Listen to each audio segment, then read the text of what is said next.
स्वास्थ्य मन्त्रालय जानलाई रोकिएको छ। अब राज्यले 16औं बैठकबाट निर्णय गरेको हो।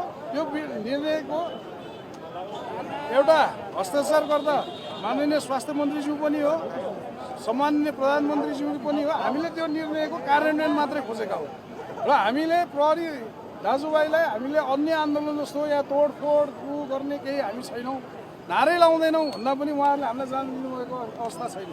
अब 30 जना जति मन्त्रीज्यूले बोलाउनु भएको छ त्यहाँ साथीभाइहरूले राजी हो भने हामी जान्छौँ, नभए हामी फेरि जुलुसै लिएर स्वास्थ्य मन्त्रालय छिर्ने हो।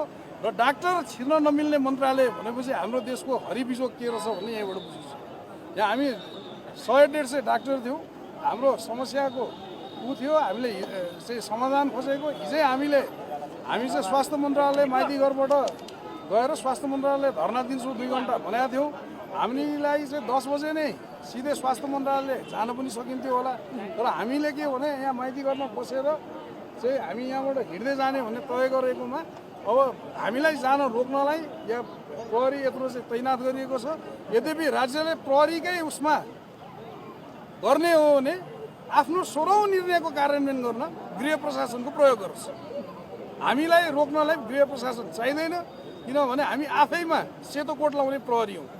हामी चाहिँ उहाँहरूले त धनको मात्रै सुरक्षा गर्नुहुन्छ होला, जनको मात्रै सुरक्षा गर्नुहुन्छ होला, हामी त तन मन धन सबैको सुरक्षा गर्ने चाहिँ प्रहरी हो।